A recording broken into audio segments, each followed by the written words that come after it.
Selamat datang di TCS, teman cerita seram.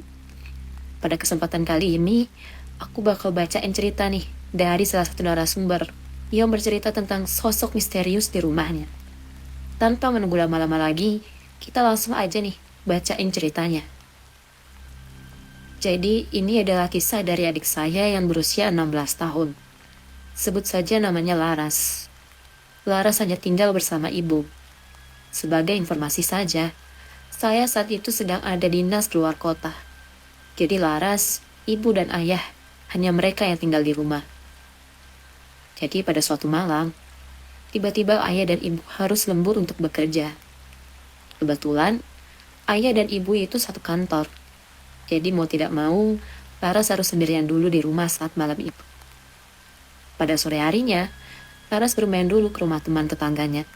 Tapi tunggu punya tunggu, ternyata ayah memberikan informasi bahwa lemburnya bisa sampai di atas jam 12 malam.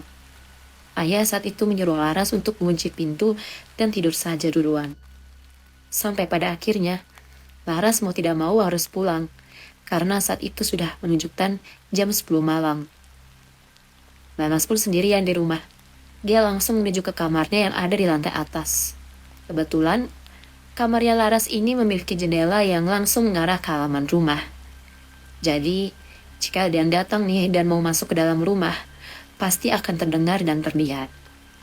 Sekitar 30 menit kemudian, tiba-tiba ada sosok misterius di depan rumahnya. Sosok misterius itu benar-benar menatap Laras, seolah-olah memiliki maksud tertentu.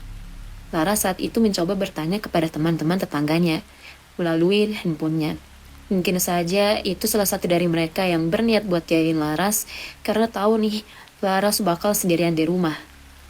Namun, ketika Laras mengirim pesan ke grup teman-temannya, tidak ada respon sama sekali. Wajar saja, saat itu sudah hampir masuk jam 11 malam. Mungkin saja teman-temannya ini sudah pada tidur saat itu.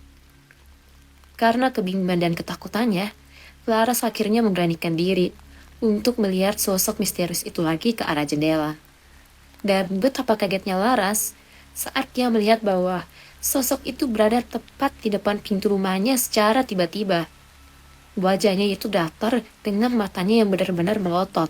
Karena takut, Laras pun langsung menghindar dari jendela dan melanjutkan berbaring di tempat tidurnya sambil merangkul badannya. Beberapa saat kemudian, pintu masuk rumah dikedor-kedor. Tanpa pikir panjang ya, Laras pun berpikir, itu pasti sosok misterius yang tadi, yang menatapnya barusan. Laras di sana takut untuk berbuat apapun. Dia hanya bisa berharap agar pintu itu tidak berhasil dibuka oleh sosok itu. Tiba-tiba aja nih, suara tersebut menghilang. Dan ketika Laras mengecek ke jendela, sosok itu tiba-tiba nggak ada. Misalnya Laras antara percaya dan gak percaya, takut dan gak takut. Karena kalau benar-benar sosok itu menghilang, itu akan membuatnya semakin tenang. Tapi, apabila sosok itu ada di dalam rumah, itu bisa jadi ancaman buat Laras saat itu. Tapi untungnya, sampai keesokan paginya, Laras dalam keadaan baik-baik saja. Di pagi itu, Laras, ibu dan ayah sama-sama bingung. Jika itu manusia, harusnya terlihat di kamera CCTV rumah kami. Tapi ada satu hal nih, yang bikin saya percaya sama cerita adik saya ini. Ada tampak jejak kaki seperti hewan besar yang nampak di rumah saya ketika pagi itu. Sebagai informasi ya, kami tidak memiliki hewan peliharaan. Apalagi rumah kami adalah rumah dengan dinding serta pagar yang lumayan besar dan tinggi. Jadi mustahil tuh, apabila ada hewan liar yang tiba-tiba masuk ke dalam rumah.